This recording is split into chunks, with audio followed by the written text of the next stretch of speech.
You are now tuned in to Dope Dynamics on the Hold Up TV network every Wednesday night at 10 p.m.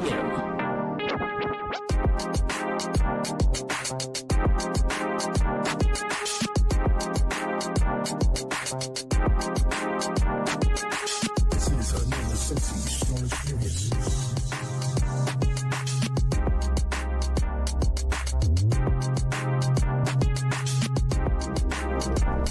Yo, it's your boy DJ Sensi Star, only on the Hold Up TV network.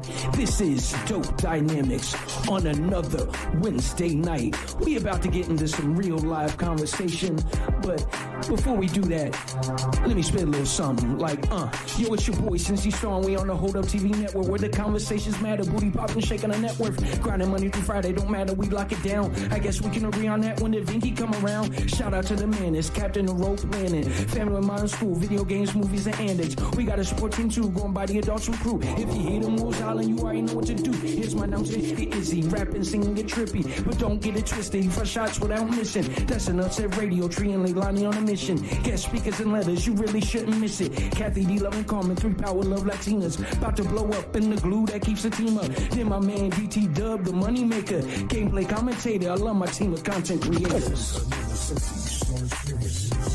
Yeah, y'all know what it is.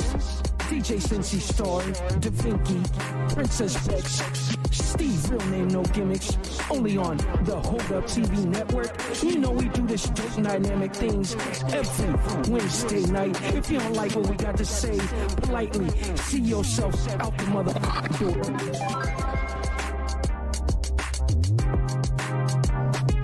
So you came for some dope dynamics, well, you in the right place. Our topic and controversy, what we might face, having fun and politicking, no matter what we might say. It's opinions on the table and there ain't no right way. A collection of individuals who could be night and day. 4 members at the table going through it the harder way and won't be pacified just cause Juneteenth is a holiday. We gon' hit you with this MJ, but the fade'll never fall away. The feminists are up and best believe they watching. She got the knowledge and dish out more than Stockton. Real name, no gimmicks, and can't nobody stop it. The Hold Up TV network on and we locked in. Princess Bex, if you nasty, yeah, you should watch it. Always keep the crown on, even when she talk shit. I'm the beat slayer, so you better cop quick. You mic for me now, but I'm a DJ till I'm top.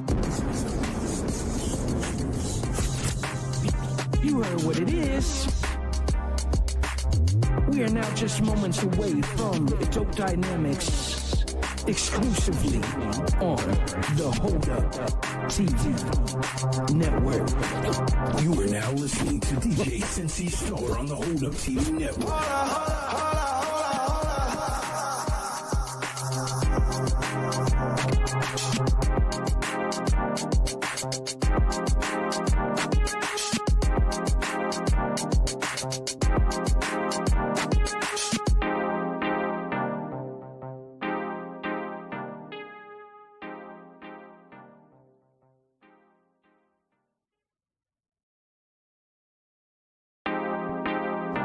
You are now tuned in to Dope Dynamics on the Hold Up TV network every Wednesday night at 10 p.m.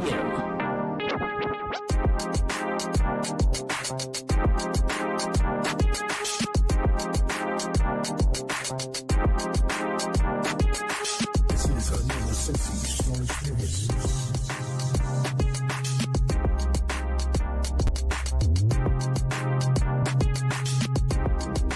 Yo, it's your boy DJ Sensi Star. Yo, what is going on, brother? Network. This is Dope Dynamics on another Wednesday night. How you living? Dope Dynamics back in the building. Yes, sir. I am So- doing great. How are you doing today? I'm doing good, man. Had a rough go at it at work today, but that's over. Thank God. That's over. All I'm going to say is, man, I'm not the type of person you ever really use the term white privilege unless I'm really experiencing it. But today I came up against it in full force. Absolute full force. Man. And it's only white privilege because it stood in contrast to fact and science and everything that is correct. And I was like, sir, what you're saying makes no sense. The level of entitlement you're expressing right now goes against anything we're trying to do, but that's neither here nor there, my brother. We got another show. Princess Bex will be joining us in a little bit. Got a great show going on for you. You know, some honorable mentions. You know, we didn't get to do Dumb and Out, so I figured we could talk about it right now. What's up with your man, the game? What's going on there? Mental health issues, crying for help. What do you think is happening? I mean, crying for help, mental health issues. I don't know. I mean, it maybe more so than anything, just trying to find some relevance back in.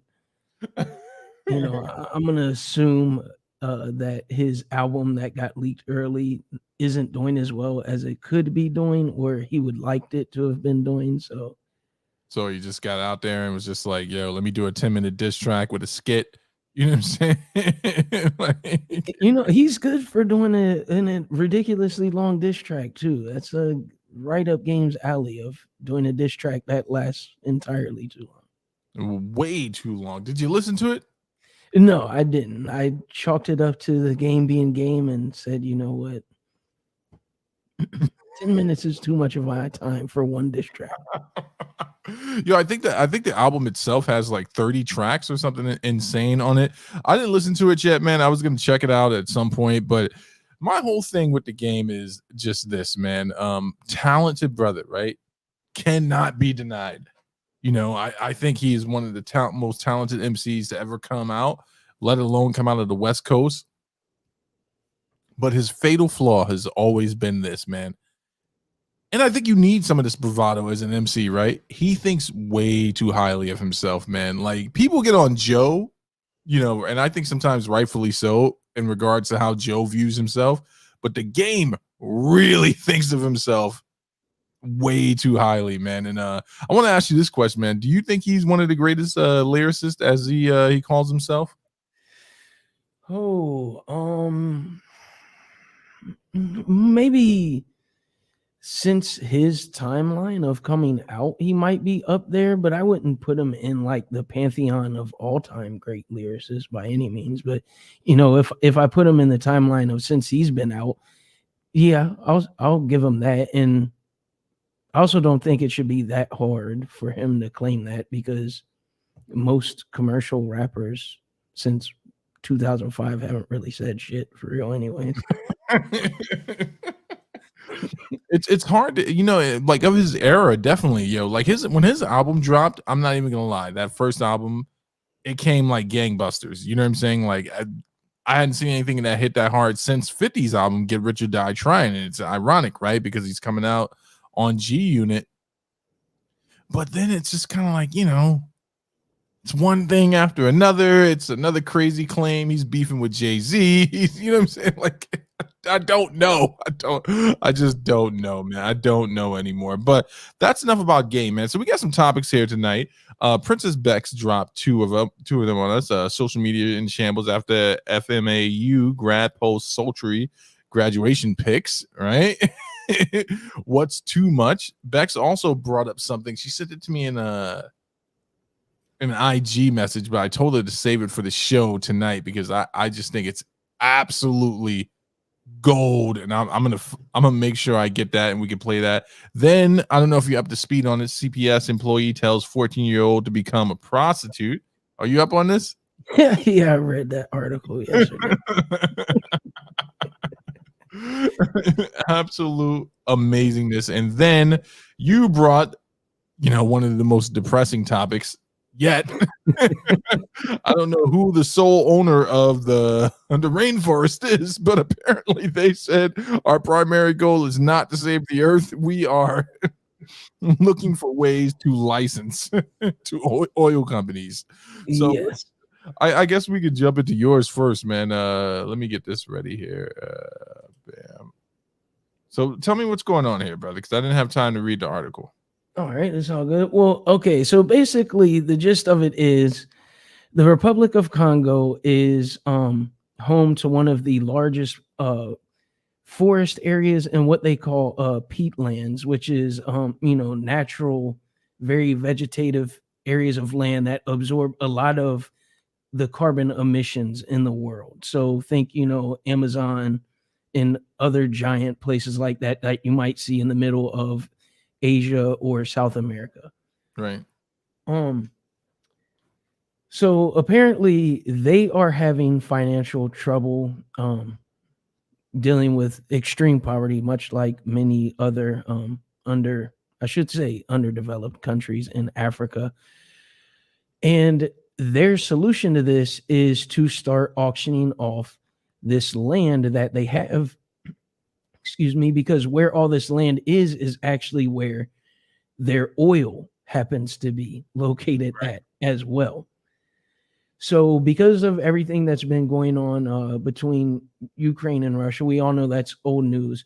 It's called basically a worldwide, oil issue. And they're jumping in and saying, well, what we're going to do is start drilling in our own land and start getting some of the money.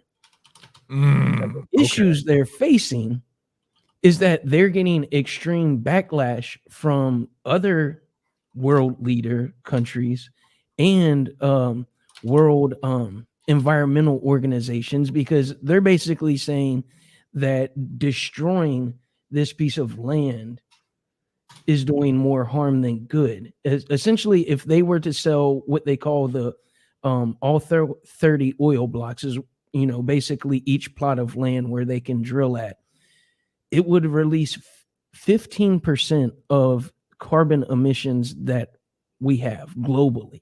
So that's a huge number for one area of land. But they are saying, well, if you don't want us to drill here, somebody's got to pay us, because they've been not drilling for a long time, specifically because organizations are telling them that it's dangerous to the environment. Right. Meanwhile, I believe they said the first time they got approached was like in the late 80s. Since then, the Amazon area has been partially destroyed for oil drilling. Most recently, Ecuador, which had another huge landmass like this that got destroyed, they also started drilling. And so they're basically put in the position, well, if everybody else can start drilling, why can't we? Right. And you know what? They make a valid point, man, because this is where you got to put your money where your mouth is, right? If we're saying as a world, right, and if the governments are saying as a world, quote unquote, the governments of the world, that this is harmful and it impacts us, but you don't want to pay these people to not do these things. So I have one of two options, right? I can drill, subsidize our country, and we can make some money and not be a third world country anymore. We can compete on a world level, or you can pay us not to do this. Truth be told, we should be paying them, right? We should be paying them. What's up, D? We should be paying them if this is something we want to prevent them from doing, man. This is very akin to the Latin American debt, right? Like, I believe that we should 100% in the hope of allowing a people not to be completely destitute.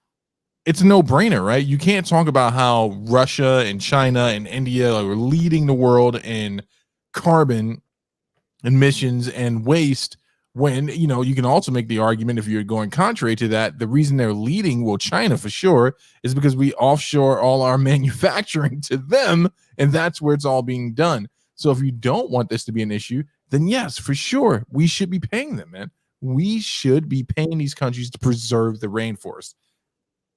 I don't have a problem with that. You know what I'm saying? Like, it just seems like a no-brainer, right? We're sending billions of dollars millions of dollars, close to billion, to the Ukraine. I'm not entirely sure, other than strategically keeping the Soviet Union from reforming, which would become an impending issue. Yes, I know, for all you comment debaters who will see this replay and be like, you don't know. I understand why the Ukraine is an interest to America. But in the larger scheme of things, can't have war without a planet, right? Can't fuel the machine without a planet. We all choking on our own gases. Pay these people. What do you exactly?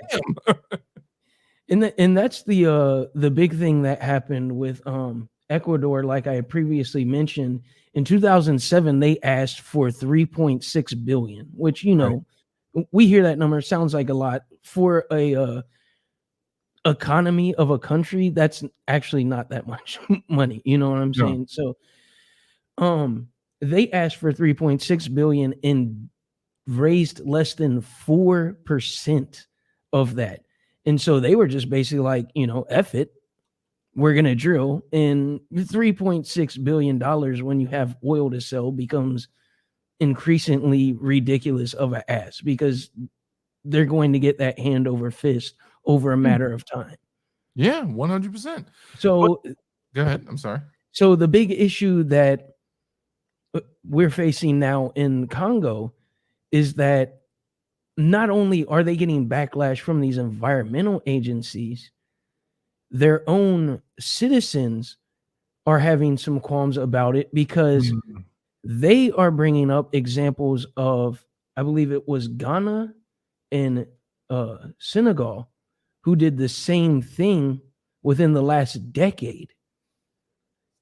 But in those countries, when they said they were doing it to help increase, or I should say decrease the level of poverty their country is facing, what ended up happening, much like what you would expect to happen in a Western nation, was that 1% of people got rich off that deal and everybody else is still poor.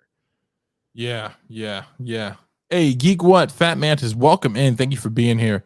Yeah, man. So the easy thing to say is, right, I can get on this mic and be like, well, this is a complicated issue. We're talking about world commerce. All right, not that complicated, right? I want you all to imagine. Wrap your heads around this. Picture this, if you will. Imagine for a second that you didn't have a planet healthy enough to sustain you to argue about the things that we argue about on a day-to-day basis on the world stage, right?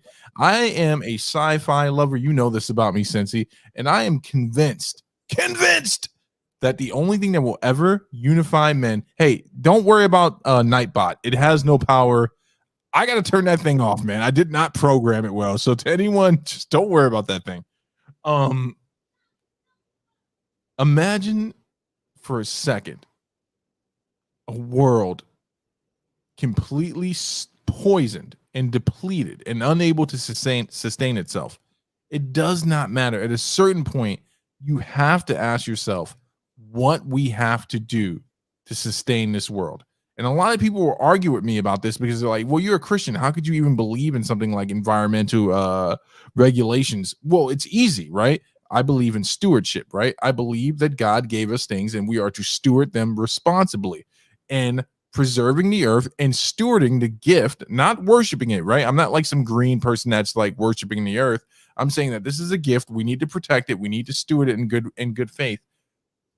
If we can allocate money in time of clandestine second time Cold War, we can allocate money to these countries. What they're really asking for, and you got to listen to what people are really asking for, is they want aid, right? They need help, right? If they're not going to allow these companies to drill and they're not going to drill themselves with this oil, you got to pay them. Now, I think that the general population has a good point. Like, how do we stop ourselves from not only falling into an economical crisis, but an environmental crisis? And because we're so helplessly dependent on currency that can't be backed up by gold or any other resource at this point, if we start looking at the dollar, the pound, the yin, you know what I'm saying? If we start looking at these things, the one thing that we know for sure is you don't want to be breathing a bunch of carbon monoxide. I don't want to be breathing that shit, and we can't breathe it. We'll die. So we have to make the right decision. I know it's crazy. You're like, Steve, I thought you were some crazy conservative. No, I'm not a crazy conservative. I'm the type of person that looks at data and goes, this is a motherfucking problem, right? This is the problem. We need to address it, man. We need to. And that's kind of what I'm well, obviously I'm leaning towards, not drilling it, but they should be compensated, because they have a very valid point. If these organizations are going to continue to allow other places to do it, make way for us, incentivize us not to do that. Because at the end of the day, there's, that kind of saying like, well, the richest of the rich, we talk about a lot here with the coal industry. They don't care because most of them are going to be dead by the time the world is dead. Right. Okay, I hear that. I would also like to counter that with, though, at some point that will catch up with that top 1% or 5%, whatever it is, because all it's going to take is for the right person in power, the right British Petroleum, the right Sunoco, to lose their wife or their mother or their child from breathing problems related to pollution before they take a stand. Now, is that going to come way too late into the game? Yes, it absolutely will. Right. But we do have to, like you just mentioned, at some point you have to actually accept that you're human and the humanity in you should ultimately win out. Like you said, there has to be an Earth to have something to fight over. Otherwise, we're all dead. And you have to have an Earth to screw people over out of their money. So if you want to stay rich, you should probably make sure the Earth is still a part of the equation. You know what the problem is? Too many people. Shout out to my boy Fat Mantis. He actually called this before I did. Too many people think, oh, I'm rich. I'm going to escape to Mars. You ain't going nowhere. You ain't going nowhere. Listen to me. I want you to listen. They haven't terraformed Mars. The technology isn't there yet. So your best bet is to reinvest in this world and hope that it's not too late, man. And I just think that while we argue about so many things leading up to primaries, Liz Cheney, all this white noise, and I'm not to say it's not important, right? Everything that's going on in the political spectrum is important, right? But there have to be fundamentals that we agree on, and the fundamental has to be this, by my estimation, Cincy. If there is no world, if there is no sustainable planet, you can kiss that money, that invisible currency you have, crypto or otherwise, goodbye. Right? And you made a very, very good point, right? The upper 1%, if they don't have an exit plan already, I really do believe they think this is never going to touch me. Like this, a thing that's called, you've seen The Matrix, right? Yeah. You know, a sustainable outcome, right? You know, an outcome in which they are okay with the way it turns out. In The Matrix, what Mantis helped me out, the guy that looks like evil Colonel Sanders, the architect says there's a certain level of lifestyle we're willing to live. He's saying to Neo, he's like, we are willing to live a certain type of way, right? But you're not machines, right? You cannot live without air, and we need to start looking at these things more seriously. And that's just, you know, we can go on and on about identity politics, which I'm against. We can go on and on against racism, which I'm against, but none of us will have a place to have this conversation if the world starts to crumble. Forget about the economy. And I thought we would have learned our lesson from COVID, man. Like, look at how easily the infrastructure was crippled when they thought this was like the next bubonic plague. Imagine how everything's going to fall apart when it's like an air crisis, a water crisis. Here's the case in point. The area I live in upstate New York, we went through a pretty bad drought. I have well water, right? And I'm usually like, oh, I got well water, no problem. Yeah, even if it rains a little bit, it replenishes the well. Yo, it got to a certain point where we were taking shorter showers. And it really dawned on me. Resources are scarce, and we need to address this, man. Inflation. Look at how much money, how much meat cost, right? For a while, it wasn't impacting me. I was going to a local butcher.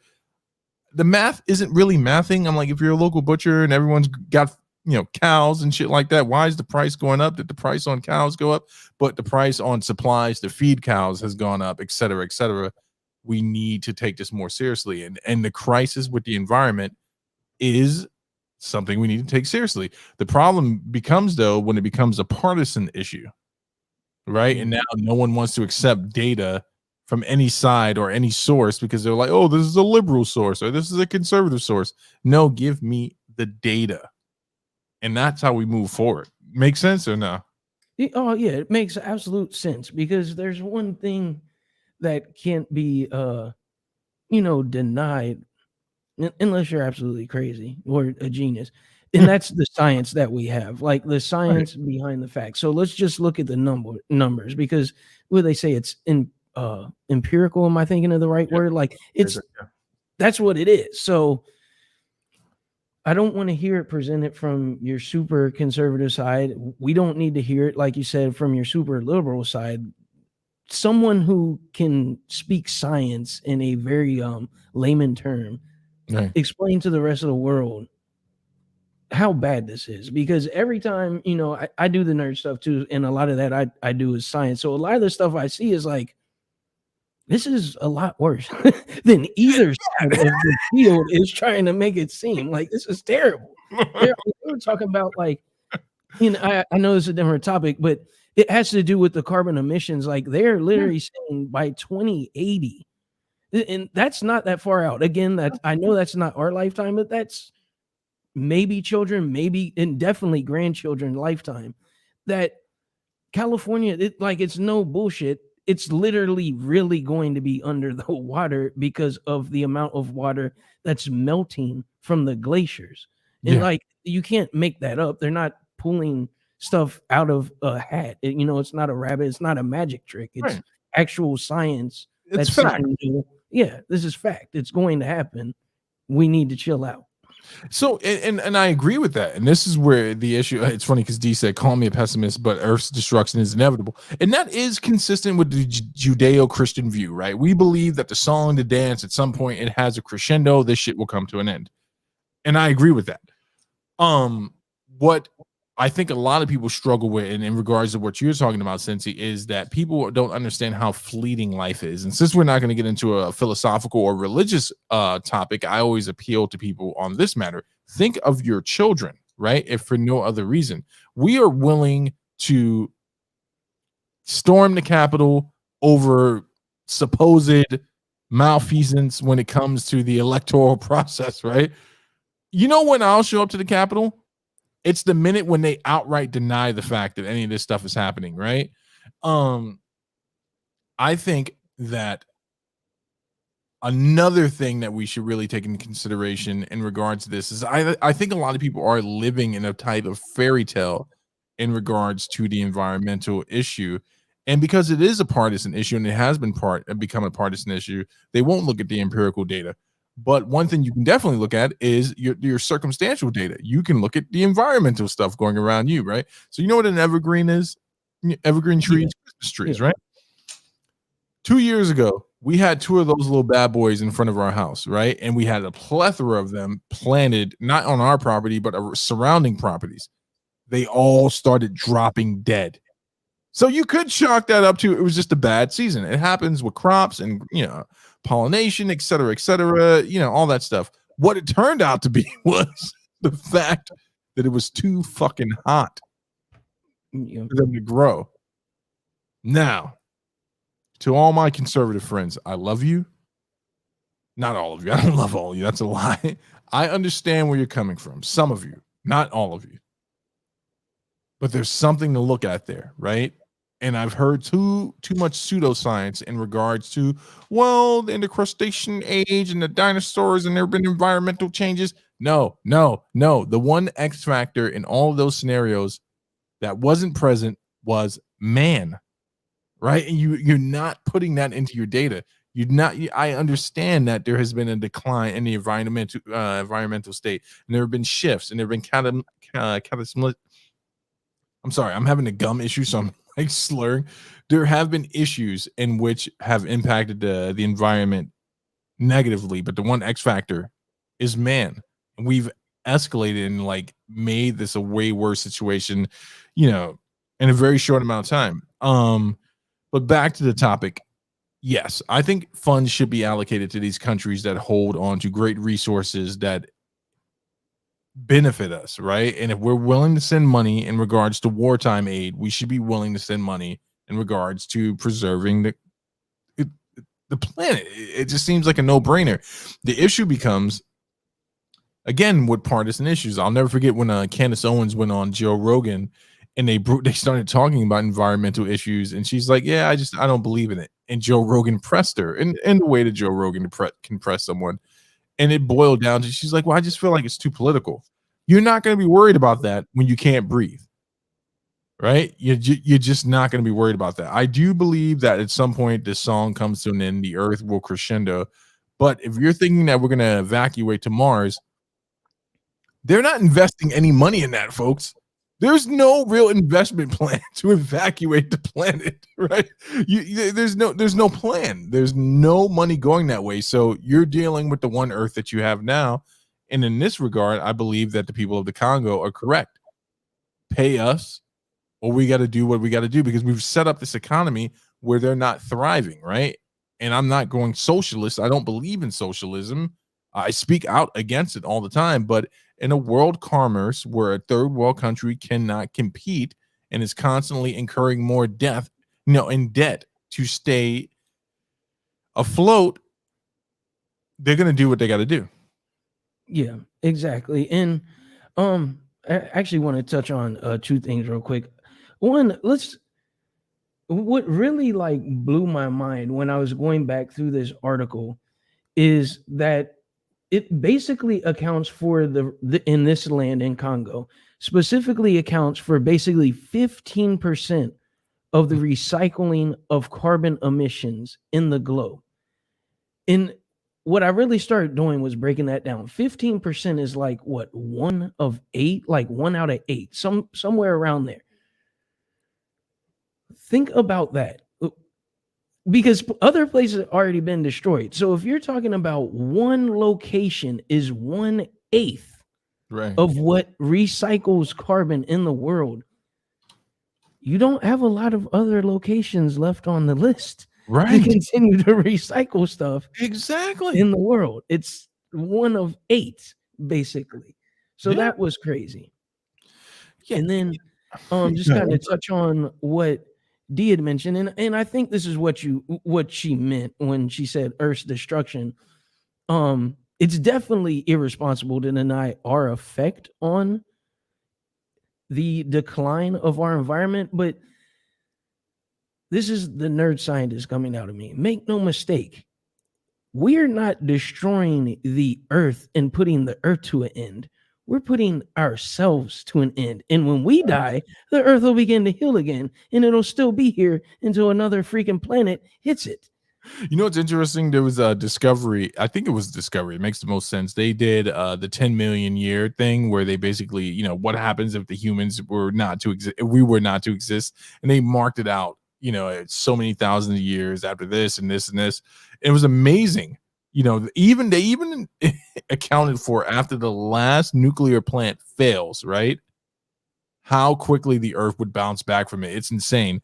D says to deny mankind's hand has had a hand on the effect on the environment is not realistic. It's true. It's 100% true.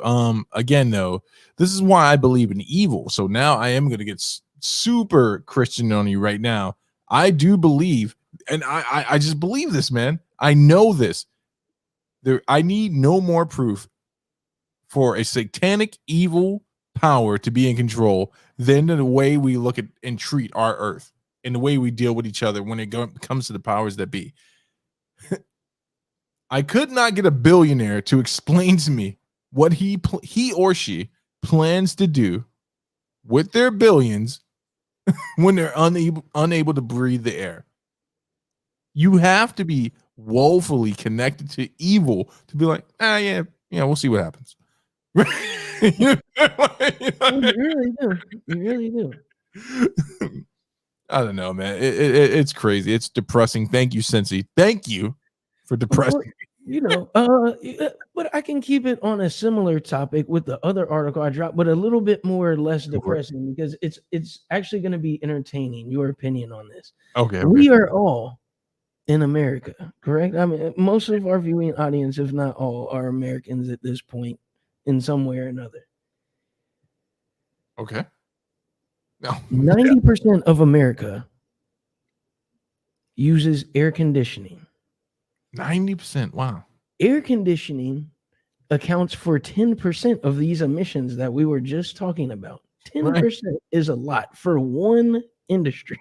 One industry. It's more than aviation and dang, what was the other one? It's aviation and something else ridiculous combined. Like it's 10% is a huge number.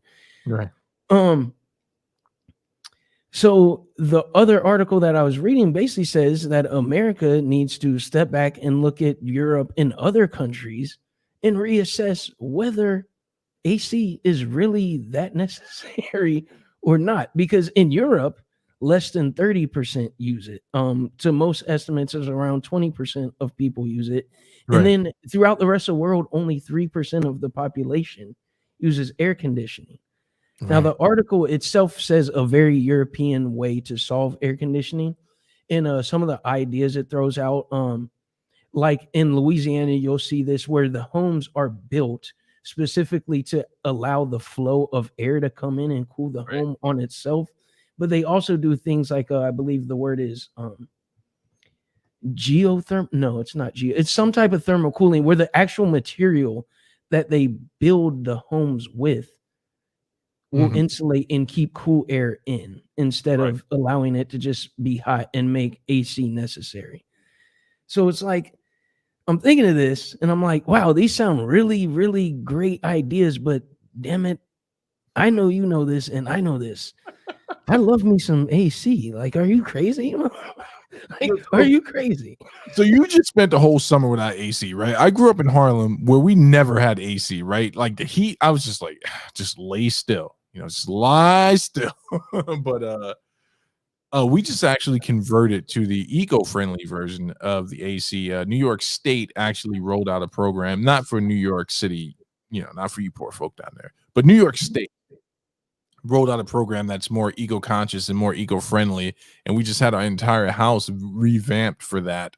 So I'm contributing to the solution. In regards to the Europeans, man, screw them. They can't tell us how to live a life because 10% of people not using it, still 90% of people using it, but there has to be a more eco-friendly version, right? And we need to take that in consideration. I didn't know that air conditioning was impacting carbon so much. I thought the footprint damage it was doing was from the electrical pull, but I guess that all boils back to carbon at some point. Yes, ironically, it's actually from the emissions from Freon, which is used. I guess that makes sense. Freon's not good. Yeah, so basically another thing the article called for, much like the end of coal, is it's outdated products that people are holding on to because obviously the people at the top, it ain't broke, don't fix it. But there's other solutions. So yeah, actually I was thinking the same, like, oh, it's electricity and now they're burning mass coal. And it's actually just the Freon itself that is the biggest issue. Yeah, we got to figure this out, man. We got to figure out this issue. Now, in regards to it, where I live, could we have made it without an AC the entire summer? I believe so. But I'm a married man, right? And my wife wouldn't have made it. So, what's up, Tim? I was ready to struggle for the name of the earth, right? I was like, babe, we don't need this damn AC. We'll just figure it out. But she's like, no, the baby. And I was like, you mean you. Hey, it's like that. When I was growing up, man, I got sent to my grandma's house during the summer. Right. She didn't have AC. You know what the solution to not having AC is? Go play outside. That was the solution. Well, you can't play outside if the goddamn earth is overheating. It's not like when we were growing up. Now kids go outside and they're so hot. They got skinny jeans on. They're shooting each other in record numbers. It's all connected. It's all connected. It's going to be a hot summer. What's intense about the overheating of the earth is that it causes extreme overcooling too. So it's like you have these wildly hot summers and then like extremely cold winters. So it's like you're never fully in balance. No, that's a good point, man, because the winters, I think people overlook that. We overlook it a lot. How drastically bad the winters are when they do come. This was a bad winter in New York, man. This was like, well, it's not Midwest winter. You guys y'all are dealing with a whole different. And for my people in Chicago that live right off of South Shore, that is the real winter, right? It's like Westeros, winter is coming type shit. But this is just my point, man. My point in regards to the environment. I agree. I understand what you're saying, Mantis. I agree with the statement. Manta said it's just some bad weather. We'll be okay. This is coming from a man who's worried about the nuclear fallout.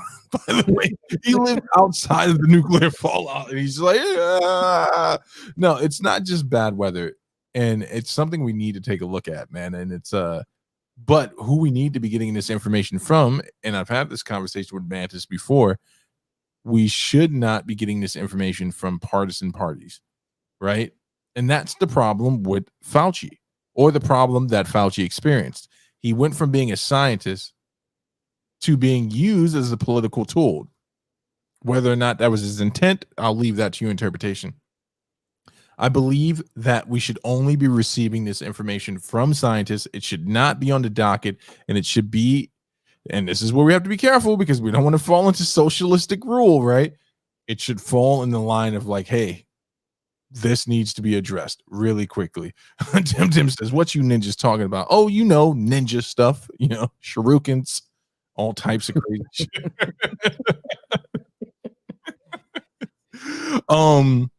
Are you ready for the stupid shit though? Are you ready? We talk science. I'm all here for the stupid. Are you ready for the stupid? Who the hell is the person that's supposed to keep us from getting in trouble? Like most times, you know, the women have abandoned us and they left us to our own devices. And when men are left to their own devices, this is what happens. So I'm gonna play something for you now, Cynthia. Play something for you now, and I want the listening audience to understand this is what happens when you leave your kids outside too long, or I'll make no decisions for you. Just go ahead. To discuss the harsh reality that Black content creators face. I recently lost out on a 5-figure brand deal for posting this picture with this caption.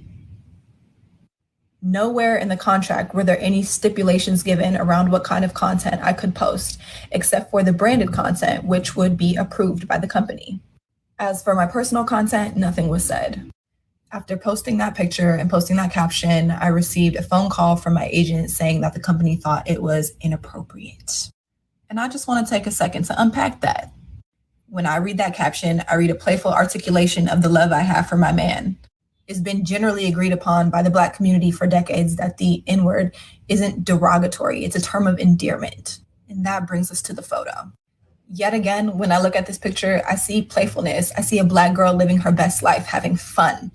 There's nothing inappropriate about it to me, especially not in the world we live in today. For centuries, Black women's bodies have been scrutinized, they've been picked apart, they've been deemed unworthy, they've been deemed inappropriate, and this is yet again an extension of that rhetoric. It's the hypersexualization of the Black female body which has led to this very conversation. The only way someone else could deem this as inappropriate is if they projected their sexual desires onto me, or if they projected their underlying judgments onto me, which is what we call prejudice. Now, typically I would brush that off and say that's a you problem, but it becomes a me problem because it threatens my livelihood, just the same way these systems of oppression have threatened the livelihood of Black women for centuries. Furthermore, you want access to my audience, which is mostly Black women, without actually having a full appreciation for Black culture. Why is it that what's considered appropriate or professional is always adjacent to whiteness? You want the activist part of me that's articulate and intelligent, but that's just one side of my Black girl magic. Because the other side of me knows how to turn up and throw this ass. And that's what I'm gonna do. We don't have to separate who we are in order to please these companies. We don't have to erase or hide any aspect of our personality in order to get these bags. If you can't handle me at my back that ass up, you don't deserve me at my I have a dream. I'd like to take a minute to discuss.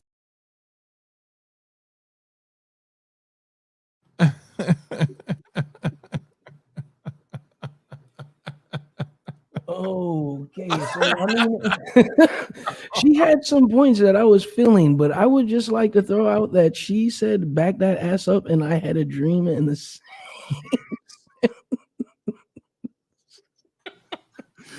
Yeah.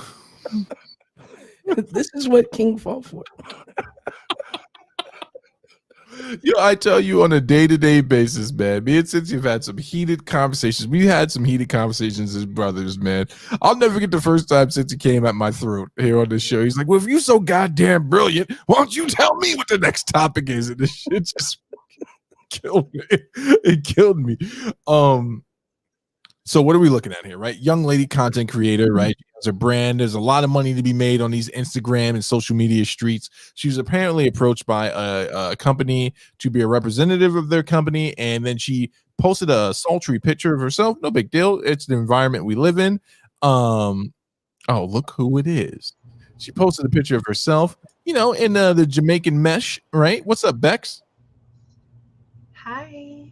Hi. She posted a picture of herself in the Jamaican mesh, right? And apparently, referred to her man, her boo thing in a loving term, the N-word, in regards to some shit. And then, the brand that she was going to be representing decided to pull out, right? And now she's saying that, you don't have the right to do that. You don't have the right to want one side of me without taking all of me. Now, allow me to correct this young lady. When you sign a contract to be a brand ambassador for someone, they 100% have the right to drop your ass. In fact, read down a little bit more in the contract, and there's a standard that they want you to hold in regard to representing their brand. And you're not the only one to face this. They would have done it before she was a powerhouse to Kim Kardashian or any other person, and it has happened to men too. In fact, let me remind you of the tragic tale of Marky Mark and Calvin Klein. A white man. You guys remember what happened to Marky Mark when he was doing the underwear ads? They whipped his ass when he said one thing. This is before cancel culture and any of that shit. He said one thing or did one thing, and they were like, get him off the billboard right now. And they put Woody Harrelson up there. He took Marky Mark's place.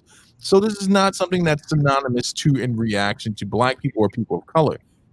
You don't get to sign a contract and then do something and expect there not to be any consequences, right?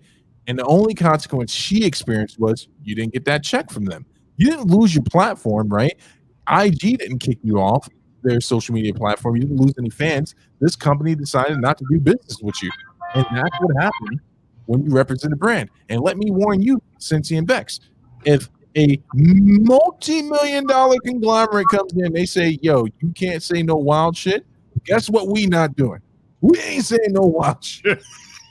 So we're going to get this bag. We're going to go out like DJ Envy, Charlemagne, and Angela Yee, and then we'll talk shit later.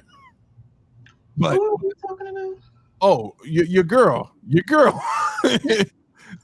IG. Oh, That was the one I sent you. yes. Mark Wahlberg. Yes. The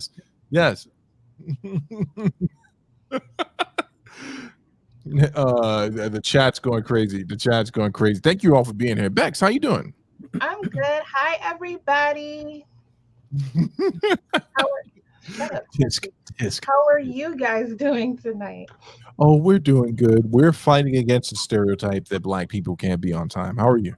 Yeah, imagine if Angela Yee was never on time to the breakfast. Imagine if Rosa Parks wasn't on time to not be on the bus. First of all, I don't really mind that stereotype because I've embraced being late. That is who I am as a person. So I don't care. Y'all can say what y'all want. But I'm here though. So And you look lovely as ever, Bex. thank Bex, you. your thoughts on the young sister? She dumb. Why would you do that? Like why would you fumble your bag like that? That's stupid. But wait, she said if you can't handle me. She actually did say in the same sentence, she referred to the I have a dream speech. Yo, we gotta get some of these black people off the internet, Bex. You gotta admit this, right? Like, we gotta come up with a governing group to stop these people, right? No, at some point. I agree. And I want to be part of that group because I am tired of it. We gotta stop these people. Cincy, your thoughts, man. Oh. Well, y'all didn't like my Rosa Parks show? Could you imagine if Rosa Parks was late? The whole course of the civil rights movement could have been different if she just had to wait 45 more minutes for the next spot. Matt, Man, that's the MCU multiverse episode I want to see. I want to see the ancestor. I mean, I'm sorry, not the ancestors. I want to see the what was the Sorcerer Supreme before Stephen Strange say, "This is what happened when Rosa Parks showed up late," and they show us a world where black people are eating mayonnaise and enjoying it. That's what could have happened. Oh yes. If you can't handle me, this is the statement. If you can't handle the back the ass up, you can't have the dream. I have a dream. No, that's not it. Why would you say that? The ancient one. Thank you, man. Okay, so I do have actual reasonable thoughts on this one. Okay. Because y'all know me, so you know I'm gonna do my best not to agree with most people on this one. She has an extremely valid point. Extremely valid points. I do not like the fact that she used "back that ass up" and "I have a dream" in the same sentence. But here's the issue, because I don't know if she posted pictures like that or not before, but some way or another she became Insta famous through I guess her advocacy, if I was hearing that all correct. I would be surprised if that was the first time that she posted a picture like that, because most people don't just do that out of nowhere. Right. But like you guys have mentioned, companies do have their contract structured for them to be able to do stuff specifically. Now, this is where the real Cincy shows up. This is the type of shit that happens when the dollar that you want and are trying to get that check for and selling your soul for is not a black dollar. Okay. They don't want it. They thought you were going to conform for a check. Now you learned. I know, I hear what you're saying. I'm sorry, I was trying to figure out a way to turn off Nightbot because it just kicked D. So fucking Nightbot, it just kicked one of my friends off the stream. It's true, man. I don't think people understand the way industry and business works. Oh, Matt says I like Bex's glasses. I don't think they understand it, Sensei. I don't think she understands it. You're not signing up to an altruistic group that's saying be you, do you, say everything that comes to your mind, do as you. You're signing up to be a brand ambassador. Exactly. So they left you in the immortal words of a pimp somewhere. I'll leave your ass where I found your ass, right? So you didn't lose anything, but you didn't gain anything, right? And if it was really about promoting any level of I have a dream, quote unquote, stature, or promoting yourself as someone in the community trying to empower the community, the decision should be then, hey, my private life should be my private life, because now I'm representing a brand. In fact, I've fantasized about this all the time. If I was ever to come into a monicum of fame, how I would hold the company that was supporting me to a standard. You know, we get 401ks. In my contract, I'd be like, hey, I give this and much to my charities. Now, if we have to renegotiate my contract to make this work, but I need you to match that. And that's when you do that type of stuff at the negotiating table. But you don't get to do something and then say, hey, you know, you're diminishing my body. No, they just didn't give you their money. You get to keep your body. You just didn't get their bag. You didn't get the money as well. It's idiotic. It's absolutely idiotic. It's driving me nuts. Bex, your thoughts on me being so angry? She had the Jamaican mesh shoot. Don't you ever disrespect me while you got the Jamaican mesh shoot. Why they keep bringing Dr. King into the shenanigans? I don't know, Bex. Why do these young black women keep bringing Dr. King into these shenanigans? I don't know. You're asking the wrong black woman, because I don't fucking know. I'm trying to figure it out too, Steve. Look, keep his name out your mother. Oh, thank you, Z. Yeah, no, this is absolute madness. But now that I have both of you here, there is something I do want to talk to you about. Ooh, what You is know it? what a travel bro is? Who? A passport bro? What? Okay. So there's a new thing breaking waves. It's not new. It's something that's been making waves on YouTube for a little bit, for about 2 years now. There's a community of what's called travel bros, or AKA passport bros. And these are gentlemen who have decided that women in the West are no longer a viable option in regards to dating and marriage. So they are suggesting to men to get their passports and to start dating outside of America. It's funny when people talk about the West, they usually only think about America, forgetting that there's an entire Western hemisphere. But I digress. So the new movement, or the newer movement, I should say, are men who are going to places like, and this is going to make Bex perk up, they're going to places like Brazil, Latin America, Asia, Africa, to meet women who are more in line with their ideologies, which are that, women should be submissive and be present in the home, etc., etc., etc. But they've been coming on a little scrutiny and fire lately. There are people pushing back, saying that these aren't women that you're actually meeting in these countries. These are prostitutes. But I wanted to get your thoughts on this from the both of you. And I hope that I've represented this. I'm not speaking ill of these brothers, because I think there's a viable reason that some of them are doing it. But what are your thoughts on men leaving America to find women outside of America? Are they actually dating these women, or are they just leaving the country to go have sex? So I'm sure there are some who are just dating to go have, who are just going to have sex. But I've seen a number of accounts where they're marrying these women, they're bringing them back to the country, and like they're living their lives with these women as husbands and wives. So I don't know what the percentage would be, right? I don't have that type of data, but I've seen both sides where there are guys who are just off like, woo, you know what I'm saying? Like, living their lives in Brazil. And then there are guys who are like, I met this woman, I married this woman from Brazil, Africa, the Philippines. We've been married for 3-4 years. We have kids. She is my peace. She participates in my peace. I love her. She loves me. So I think there's, I can't quantify it. So why are people upset? I think people. So this is interesting. Well, wait, before we get to that, Cincy, what are your thoughts on it? I like the idea of people traveling to increase their culture, and if you happen to meet a woman that you're interested in another country while you're out abroad, I think that's great. I don't particularly, at first hearing this, think that men traveling the world to pluck women out of their culture is how I heard it and bring them back to America. I don't know if that idea sits as well with me. Okay. Well, let me ask you this: would you be okay with them not plucking them out of the culture and staying in the country of origin with those women? Or I mean, shit, if it was me, bro, I mean, my nice African queen somewhere in Ghana, Nigeria, Congo, Tanzania, I'm not coming back.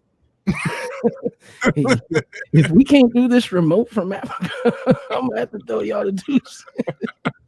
I don't understand, why would they come back? If that's your reason for finding, a female, why would you come back to America in the first place? See, and that's the issue that I'm bringing up. They are not actually leaving America, I think, to get cultured and experience different culture. They're trying to bring back a woman that fits a certain image and assimilate them into their Western society, so they can have basically the best of both worlds.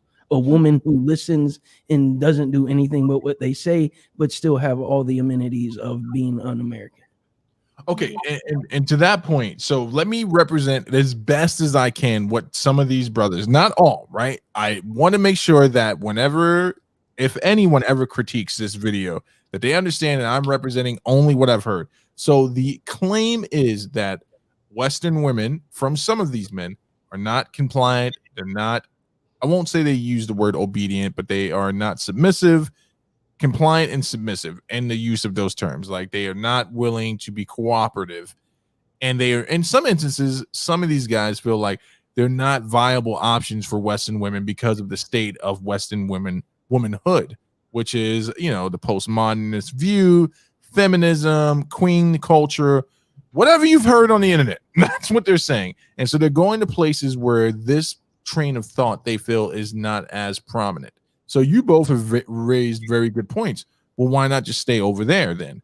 Because if it's a problem in America, it's going to be a problem when you bring it back. And if you say it's a problem because of social media and it's a problem because of social culture, because of culture, then she might be impacted by it. Why not stay there in a country where this is less prevalent? That's a good point.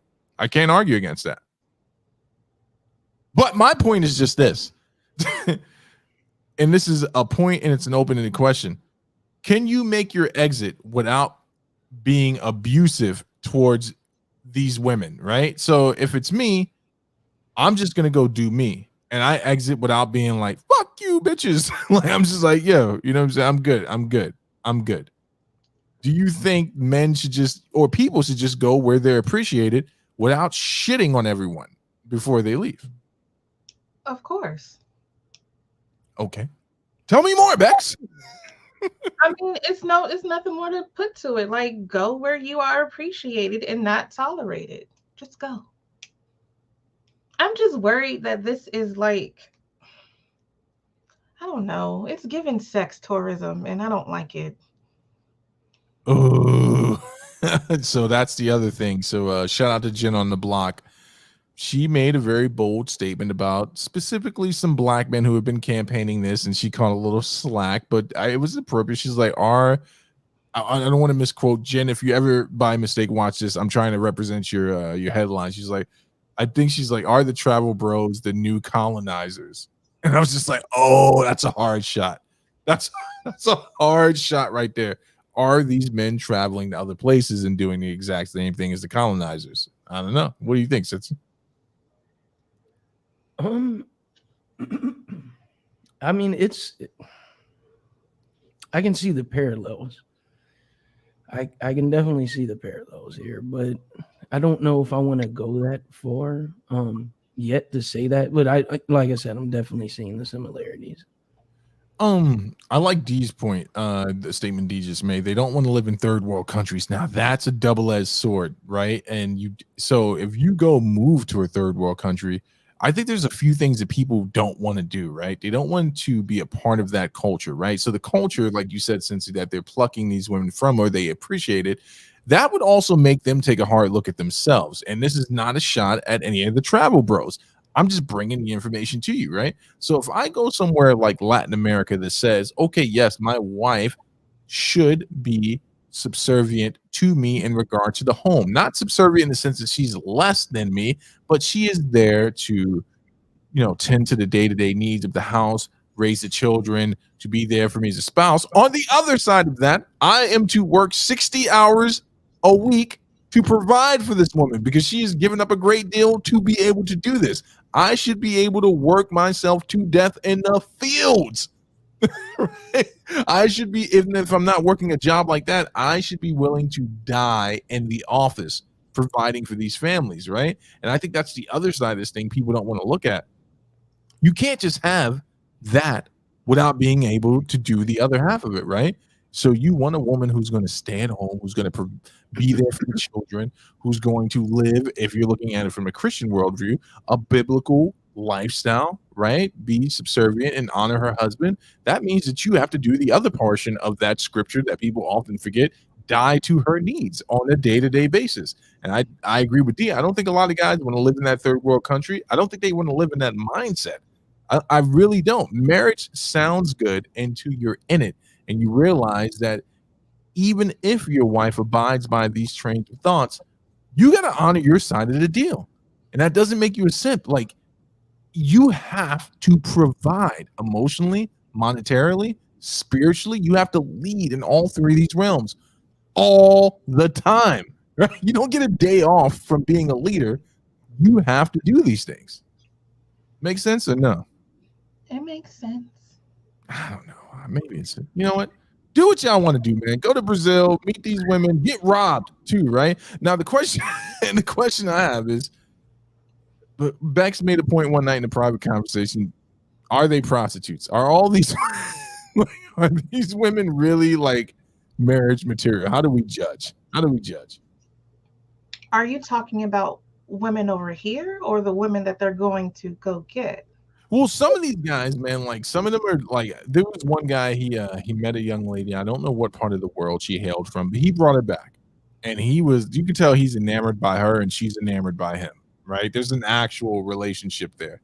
But some of them, I just see videos of them just out on the beach with women, and they're like, "This is what you need to be," and I'm like, "Wait, are we going over there to get wives, or are we going over there to get laid?" And that's the question I'm asking. Like, are these actual marriage material women by your standards? Or y'all just running around the streets finding women of ill repute that are basically the same thing as the women you're dealing with out here? They, I don't know. I don't want to say that all of them are like that, but that's what it's given. And from like what I've seen and from what I've heard and seeing men make statements like all you need is a bag of rice and $30, like that's what it's given. That they're just over there just to have sex with these women. Wait, did someone say that? Did someone say you need a bag of rice and $30? Yeah, I recently saw a video on sex tourism, and that's what this man said. He said all you need is a bag of rice and $30. Sense of your thoughts? Oh man, I want to.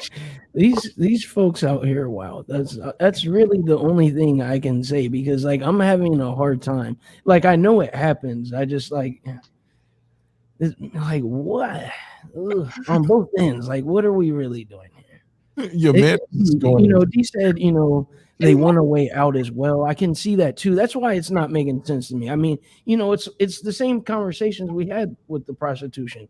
The woman's gonna do it. Somebody's gonna pay. The man's gonna do it. Both the women. So like you hold them both accountable to an extent when it comes to that. But it's like just because both of them are accountable doesn't make it make any more sense.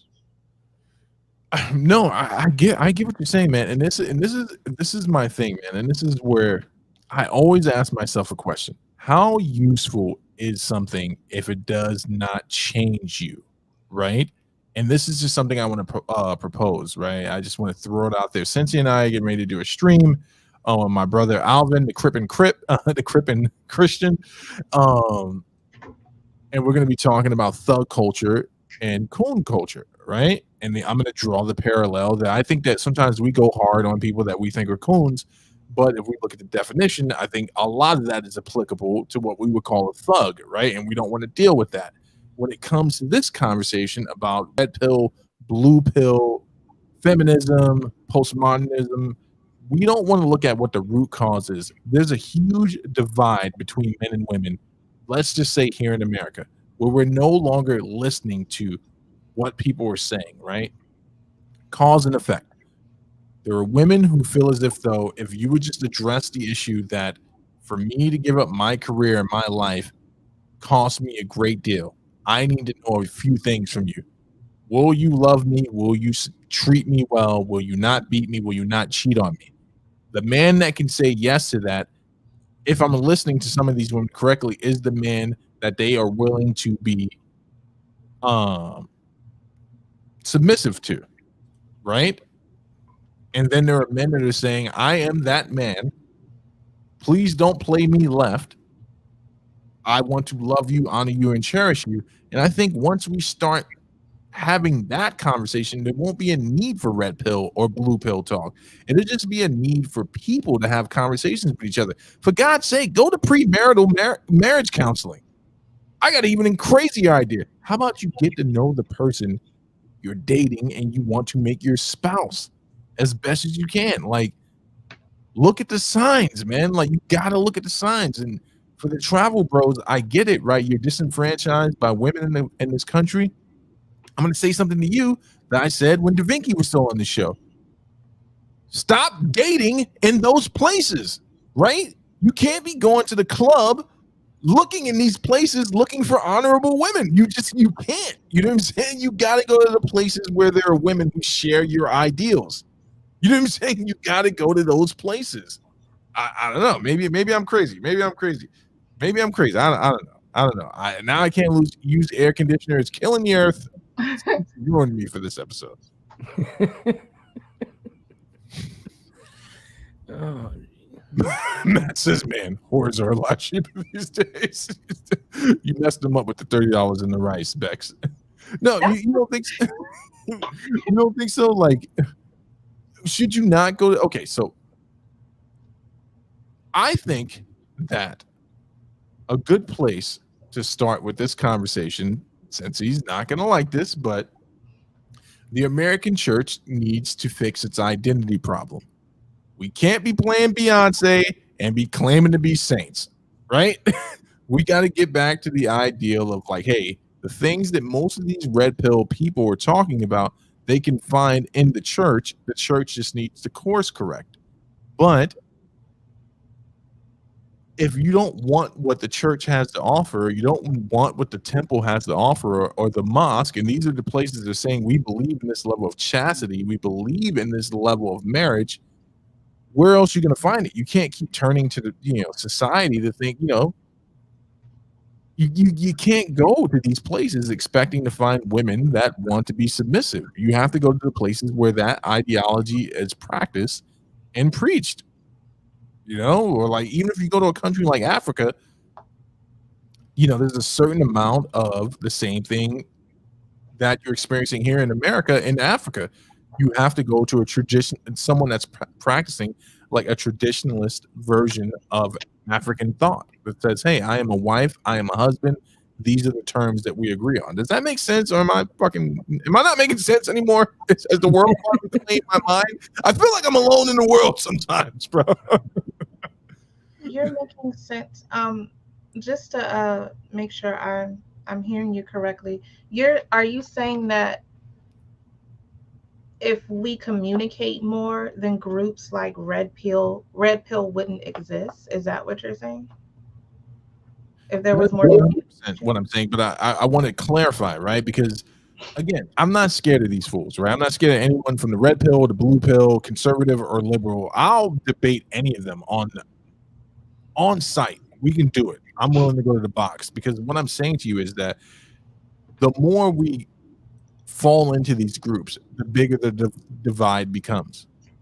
Because even if the message is correct, people aren't identifying with your message. They're identifying you as a part of a group. And what they're identifying is that I don't like that group.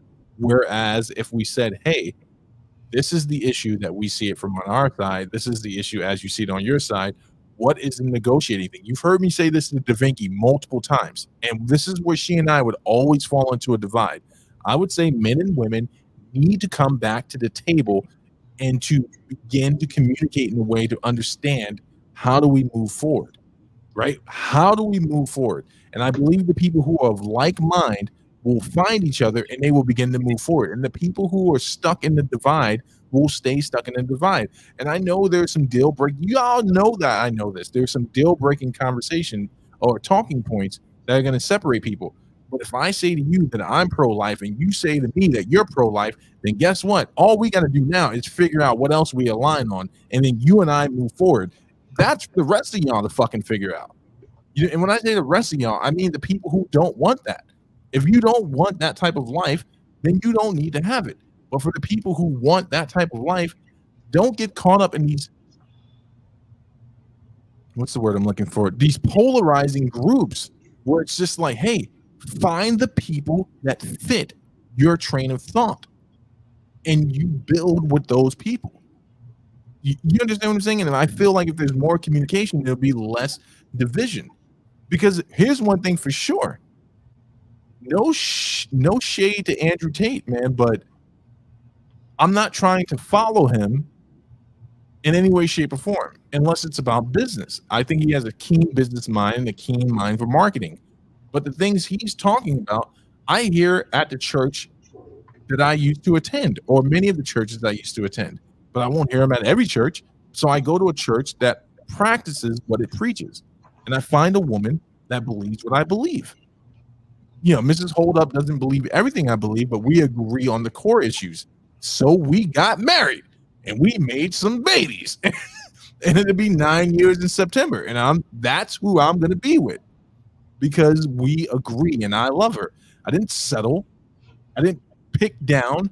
This is a woman that met my standard and I met hers, and we're going to make this shit work.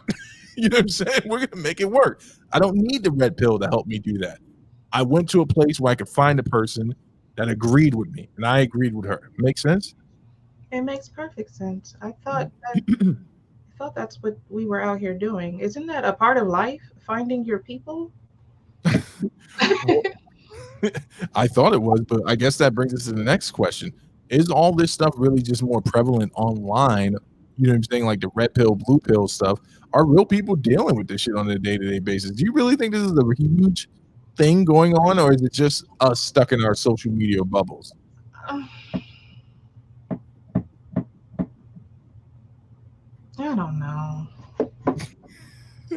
Matthew says, "Isn't that what dating tourism is about? Going out to find women with our values? Yes, find women with your values. I think the point, I think the point that they're making is that are you really going out to find women with your values, or are you just going out to have sex parties in different countries?" I'll be right back. My son has to go pee. You guys talk amongst yourselves. Oh shit. I mean, I feel like personally it's all online. I don't know. I've never had encounters with, well, I shouldn't say never.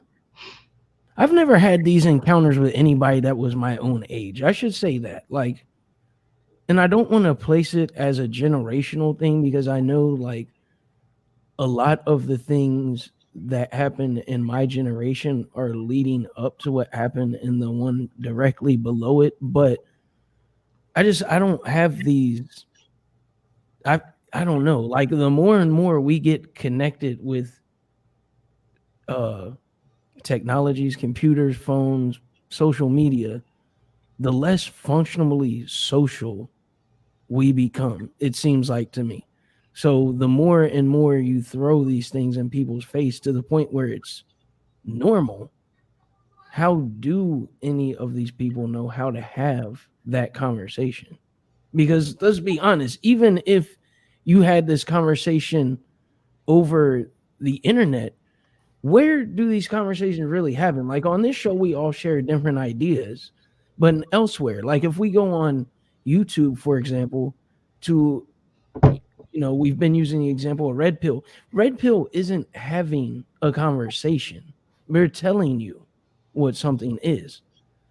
So, like, the technology basically ruined people's ability to have a conversation. Is basically what I'm getting at here. I agree. Matt and D make good point. Absolutely, it's all online. I don't deal with the same shit I deal with on the internet. Yes.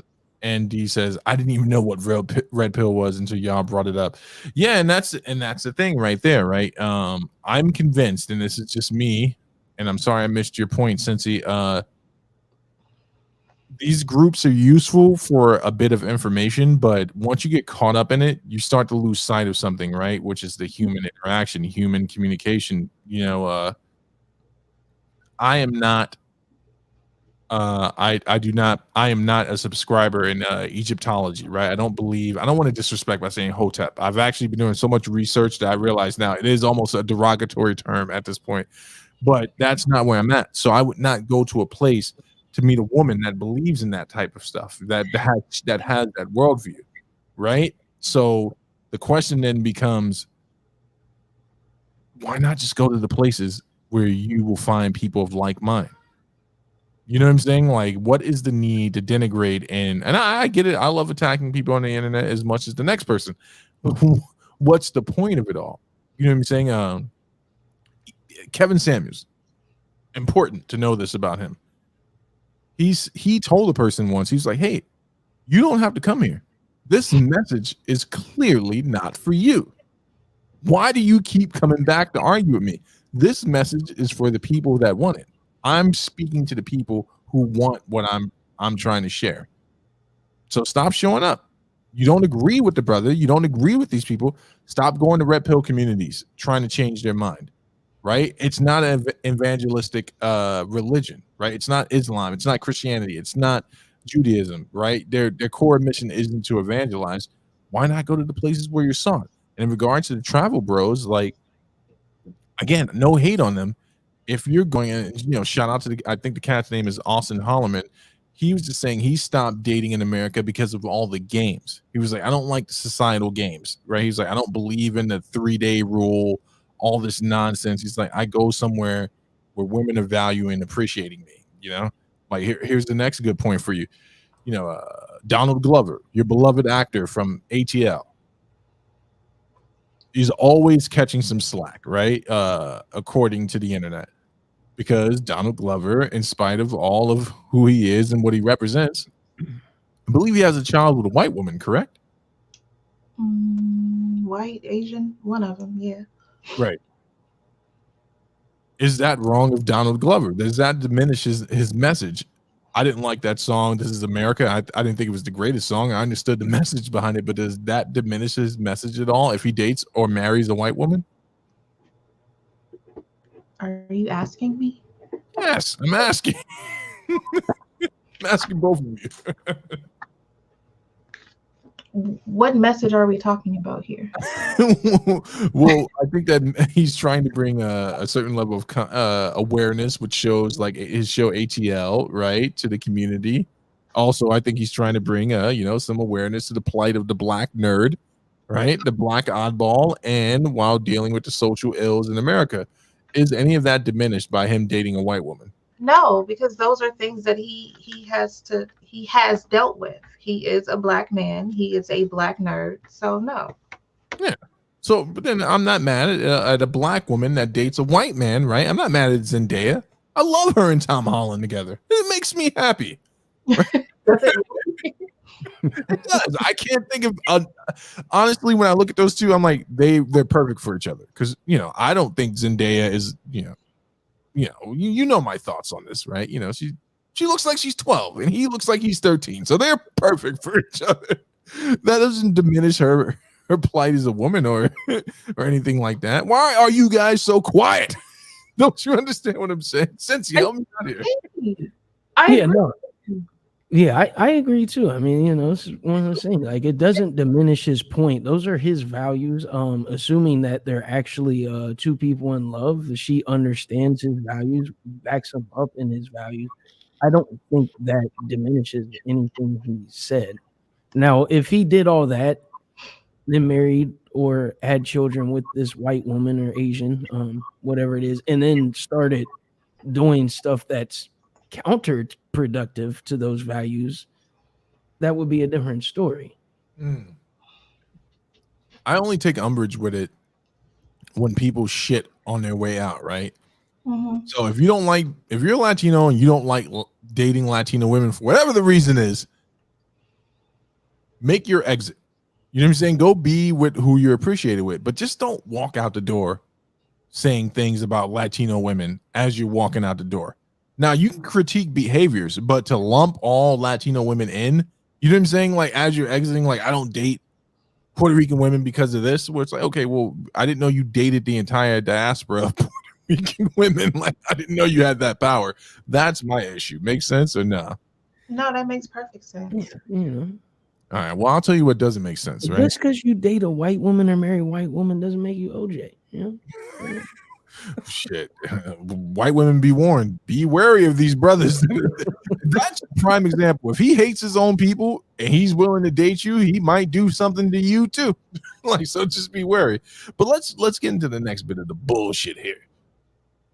What is up with these women taking these scantily clad pictures in their college campuses and their college uniforms? Bex, you want to help me out with this? What's going on here? Okay. Hold on. Let me get my notes. Beck's been drinking. What? Bex been drinking? Why would you say that? Oh, you have been drinking. Look at you. Why are y'all saying that? Y'all don't know me. Shut up. Anyway. All right, let's talk about this FAMU shawty. Shawty. Does anybody remember, before we get into this, Steve, do you remember the sex tape, the FAMU sex tape? Yes, I do. Okay, I didn't see it before anyone asked. I know it. Okay. It just seems like FAMU is always something with this college. But anyway, So recent graduate, her name is Terica Williams. She's 24. She has gone viral for taking a risque graduation photo on her Florida A&M University College campus. The college is now investigating. I'm not sure why or what they're investigating. But they're investigating, and there has even been talk of the college like revoking her degree. Um, that's just speculation, though. Like, I honestly don't think that they can do that, and I don't think they should do that because at the end of the day, she did work hard for her degree. Like, that's her degree. But she did respond to this, and hold on, let me pull up her response. Give me a minute. While Bex is looking, that's one of the pictures there. It's artistic. Okay. Her response was, anybody who knows me knows that I've been dressing provocative my whole life. There's a lot of assumptions that have came with me accepting my body. A lot of people question my capabilities and intelligence solely based on how I choose to dress. As I'm standing here with my master's degree at the tender age of 24, I am living proof that clothes do not define you. I encouraged everybody to embrace their bodies and step outside of social norms. With love, Terica Williams. Yeah, okay. So, right off the bat, she hides behind the whole body positivity thing. Like I said in the chat, this is adding to the over sexualization, the hypersexualization of Black women. And this is how I felt about the struggle twerking state senator. Like, and it also, I feel like it also adds to the negative stereotypes that are associated with Black women. For example, the Jezebel stereotype. When you keep seeing a certain type of behavior within a people group, quite naturally you're going to associate that behavior with those people.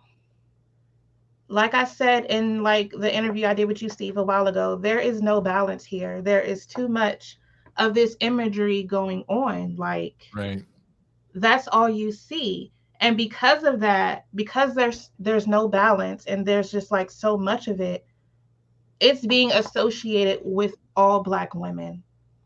And since we live in a colorist society, I would argue that it's being associated more with dark-skinned Black women. Terica also did an interview on the Shade Room. And in the Shade Room, they asked her, like, okay, if they do just so happen to revoke your degree, or if you don't use your education degree, like, what are you gonna do? Like, what do you plan on doing with your life? And she's like, I want to become a rapper. Like, I'm a good rapper. She said she's a good rapper or whatever. And I'm like, okay, I hope she really is good, because at the end of the day, I'm just like trying to figure out like who's going to hire her. Like, when you Google her, this is the first thing that comes up. And I just feel bad because nobody is talking about her accomplishments. Right. Like, because she's 24, she has her master's, but nobody is talking about that. The only thing that people are talking about is her naked body. And that's just unfortunate. No, I mean, those are valid points. My question is, when are we going to be like, okay, enough is enough? Like, this not nobody positivity type shit. This is just straight up inappropriate. That's my question. I know it's not a rhetorical question, and to answer it, I think for that to be something that actually happens, we have to get past the quote unquote body shaming or sex shaming or slut shaming and just go, this is bad decision making, right? Because it wasn't just a Black woman that this happened to. And this is what happens when you remember history. This has happened at other colleges, non-HBC colleges, where young women have decided to do, I don't know, can I say porn? I'm just gonna say it. They decided to do porn videos with their school colors on, and they got kicked out for that. You're not representing yourself. You're not getting kicked out because you did a porn or you took some artistic pictures of just you. You did it in front of the alma mater, right? You did it with your colors on, and you're representing the school in a way that the school doesn't want to be represented in. Again, you go into, just like with the young lady with the brand ambassador, you go into these situations, you're representing an institution. They have every right in their code of conduct and ethics to say no. Now, here's the next thing, man. What did you say she went to school for? Education. Okay. And she got a what? A master's? Yeah.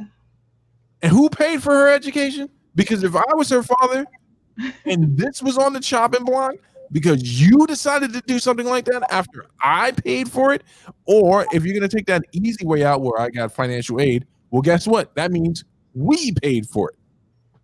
We paid for your education in some instances, or someone footed the bill. To answer your question, Bex, I think people won't stop looking at it that way until they realize that it's not about body shaming. It's not about body positivity. It's about decency and good decision making. That's where I stand on it. Like my thing. What if she would have got caught by the police? Like, wait, hold on. Listen, I'm not a cultist person, but why does that school have a big snake as a statue? Does anyone? Their team name's the Rattlers. I don't give a damn about that. If you're looking for the Satanist group, it's clearly at that school, right? This is see, that's the Christian Western culture coming out of you, because the snake is only a representation of the devil in Western culture. Psychopath. First of all, Christianity is not a Western religion. It's a freaking Middle Eastern religion. It starts in the Middle East. It assimilated to the West. And half of the Middle East, Abu Dhabi, all them places are Western cities now anyway. My brother, Christianity existed before those. I'm not letting you do this to me tonight. Since back to the young chick with the snake wrapped around her. You just got to stop, right? Like, just ask yourself this question: is there such a thing as slut shaming? Yeah, I'm pretty sure. Yeah. There's no such a thing as slut shaming. Let me present a paradox to you. Is not being a slut shameful? Man or otherwise? Only if you think it's shameful. Yeah, if you embrace it, is it shameful? Yes. Yeah. I think that's subjective. It's not subjective. It's not subjective because we're not talking about people having healthy sexual encounters, right? The definition of a slut is someone that is having unhealthy sexual encounters. So I want you to look at what's probably healthy. So let's say you're saying, okay, hey, I'm having consensual sex maybe 6 times a week. Right? That sounds different than being a slut. But if you're someone out there having untethered bathroom IG no jumper sex, that's, you know what I'm saying? We got to bring shame back into the culture. We got to bring shame. Someone should have walked up to this young lady and said, hey, listen, I don't know who paid for this, but it's not a good idea. You know what I'm saying? And now you're telling me you want to be a rapper? So wait, you went to school later, and when that fell apart because of your pictures, your next thought was, I got these bars, son. Make no sense. Let me jump in here. Let me jump in here real quick. I had to throw Eastern. I listen. I completely understand that it is a Middle Eastern. I know where it originated, but you also know the connotation of Western society goes hand in hand with Christianity. So you should be able to understand that point, both of you and Mantis. So let me, before I even go any further, I am going to clarify that Christianity is one of the only religions in the world that view snakes as a sign of the devil. No, that's not true. It is true. The big three. The What's big the big three. three? Okay, well, the big three are all the same thing in my book because they're all just Oh, but we're not. That's not the topic. That's not the topic. But it's true because they're all white Arab mixed. It's all white people. You see what you just did? You just The only thing Stone's ready. I've got a master plan. I've got a master plan here. Okay. For this woman with a master's. The only thing I didn't like about this picture here is that this is terrible Photoshop. She could have paid someone to do this picture a whole lot better. I'm going to say that. She actually could have photoshopped the background instead of actually being on campus. Like she could have just photoshopped. But that okay. First off, this is Tallahassee, Florida. If you ain't never been, go down. You probably end up doing the same thing. That's all I'm gonna say. With anything. Yeah, go to Tallahassee and spend a week there. Have some Tallahassee. Let's go, man. Go. I go places. All right. So this is the ultimate point. She went to school. She has a master's to be a therapist. So we're gonna add some corrections here. It wasn't it.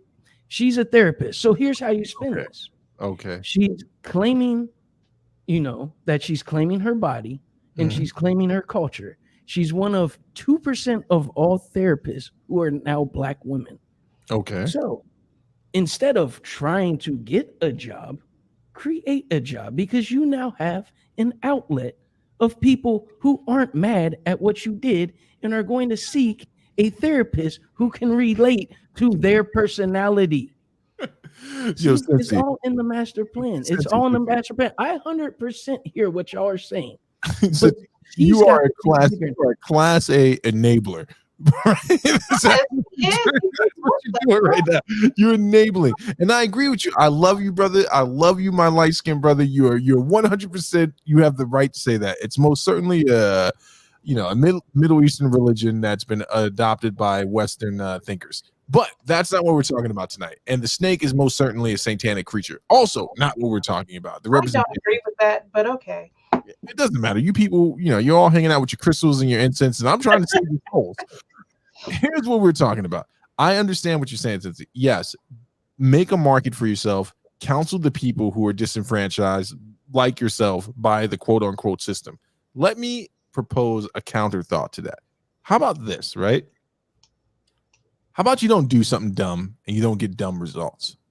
How about you read the fine print of your college curriculum and consequences before you do something like this? Is everyone that makes a bad decision or a stupid one truly being victimized? And I'm going to counter your counter. If she, in fact, does not lose her scholarship, or not her scholarship, but her degree, right, which, that's not guaranteed and probably won't happen. And she does flip this. Did she make a dumb decision to live with dumb consequences, or did she become a success? All right, let me counter your counter of my counter, right? Here is my point. If she experiences any consequences, you have foregone or forfeited your right to complain because you were the one that decided to do this. You're not being oppressed. You're not fighting for our civil rights to be able to eat at or enjoy any meal in a restaurant that we should as God created people. You're not protecting us from not being able to drink from water fountains. You're not protecting us from being able to not sit in the back of the bus, right? This was a decision you made on your own, right? So don't make it an us issue when this was a you issue.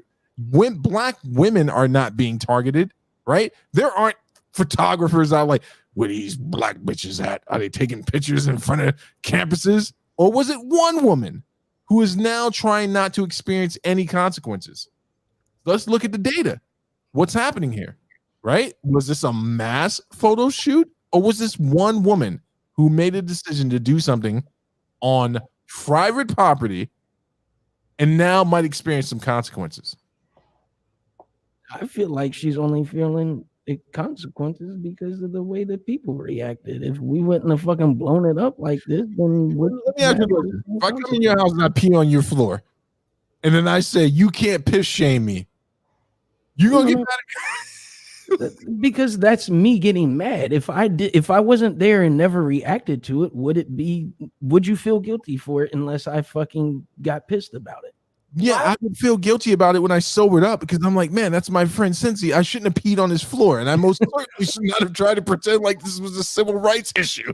I Go mean, next. we're not talking completely about civil rights issue here, but think about this. I got to present this one to Bex here, and I know I am just presenting something, a thought.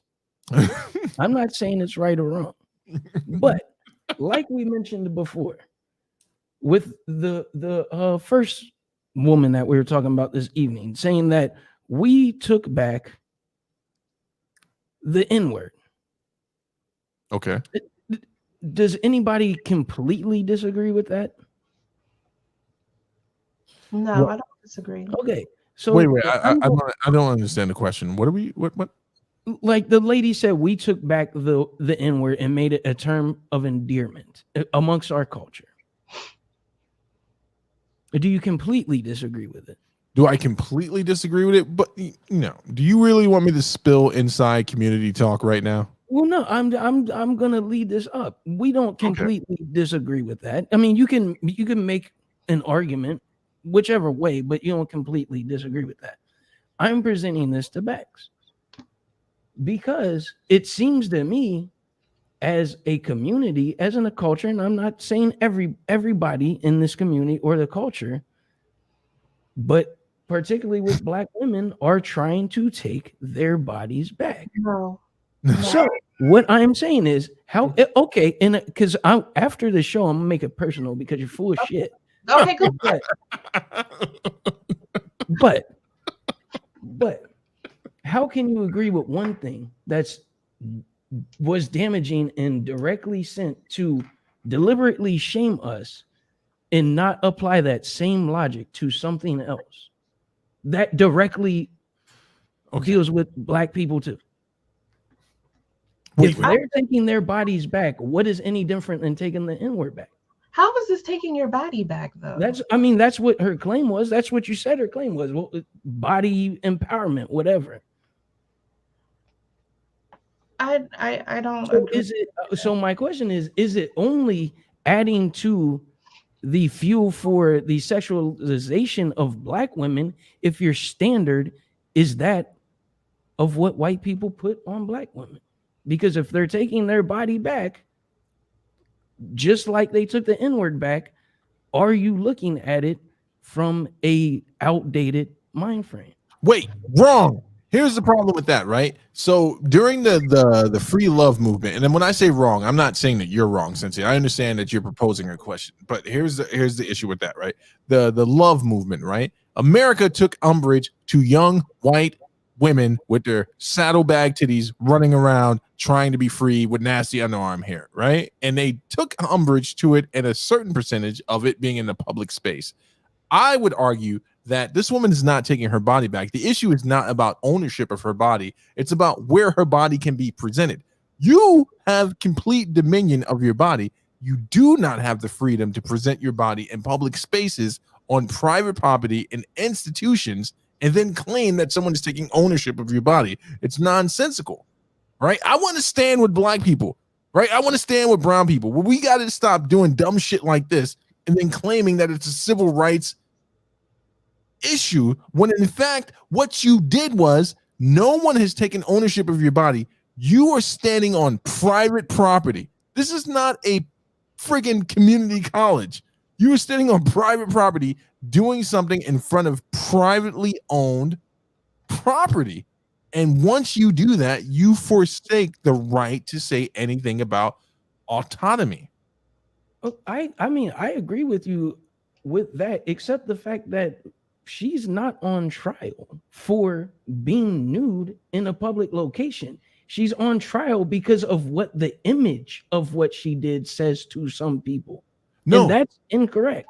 It's not subjective, my brother. She is not even on trial. She is experiencing potential consequences in a private institution, which is the college she attends, for doing what is considered something that is indecent according to their code of conduct. And when you go to a college, when you sign a piece of document, when you join an alma mater, you also agree to uphold their standards. You get a scholarship. One of the things in the scholarship package is the school standard. This has nothing to do with her body. She can have it. It's the same thing with the twerking flat-butted senator, who I like to call flapjacks. No one cares that you did it. It's that you did it, and you're trying to make it seem as if though you're being persecuted for doing it. Now, I know you out here defending these flat back senators, man, but I'm not gonna. I'm not defending them. I just think if this okay, I don't want to get this deep, but we was just talking about a few weeks ago the trial that happened in Georgia. If it never would have got media attention, never would have happened. What trial? What trial? The young man that got shot by the 3 guys in the pickup truck. Oh, Ahmaud. Yes. If in no means or way trying to make these on the same level playing field, I am trying to say that this is a social media hype train that got her in trouble, not her actual act. It's one of those, to me, instances where the only reason FAMU is even looking into this is because how much attention it got in social media. It's not. I would argue, one, she wasn't actually in school. She already graduated. Now, like you said, there are probably standards you have to claim being an active alma mater. But if I got my degree and did this after I graduated, I'm not a member of the school anymore. The best you can do to me is call the police and say, you know what, we're going to try and get her for public indecency. Brother, you get a certificate or a graduation. If you graduate, you get a diploma from any of these institutions, they have every right to rescind it. Thus, Bill Cosby and his honorary, what was the honorary? They called him a doctor. Which school was that? Was that was a HBC, right? They can rescind these things. They can rescind it.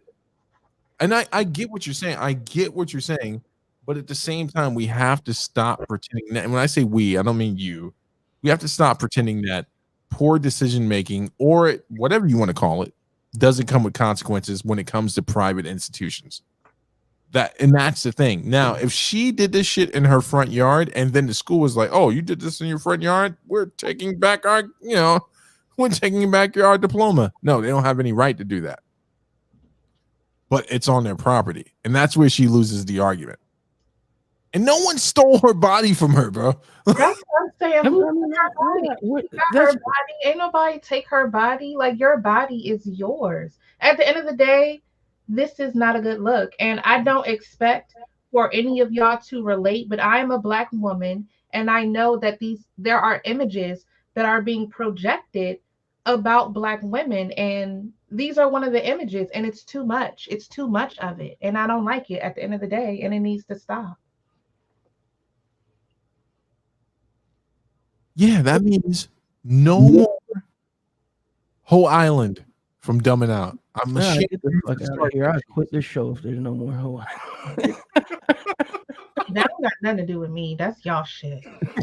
You just mad because you wasn't there on the episode. You love that shit. Y'all shit. You know what? Ooh, I got something coming. Shout out to the Marching 100, the greatest marching band in the history of fucking all HBCUs. Yo, shout out to the 10 people that showed up tonight. We really do appreciate all of the support, man. I'm not gonna go into the last topic because we only have 12 minutes. Maybe we can do something else, but it just seems unfair to go into it right now. But CPS employee tells a 14-year-old to become a prostitute.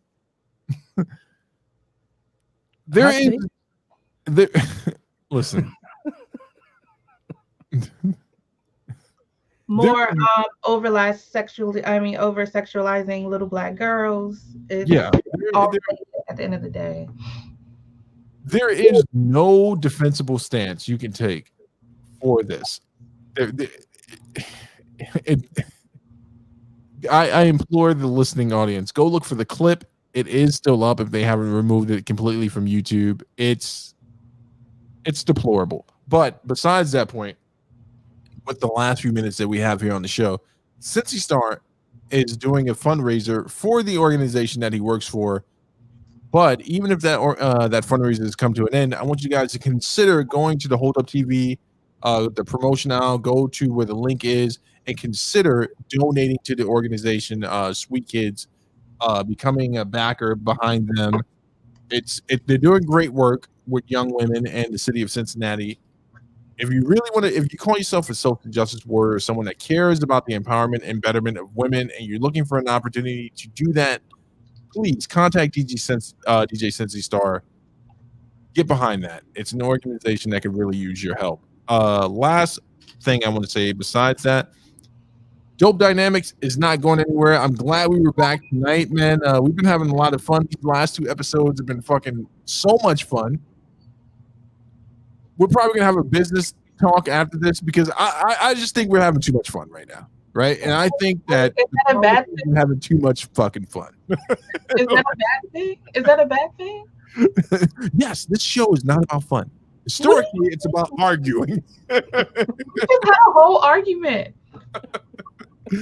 Everybody in here, y'all have a good time. We're gonna get the hell out of here so Cincy can scream at Bex, and that's why I'm ending the show early because I want to be there for every part of this conversation that's gonna happen in our green room. Shout out to Fat Mantis, Pokey, D, Harold Daly. Thank you for coming in. Who else was here? Matt. All the people who didn't participate in the chat. There were 10 of you here tonight. That means a great deal to us. Y'all have a good night. Peace. Bye.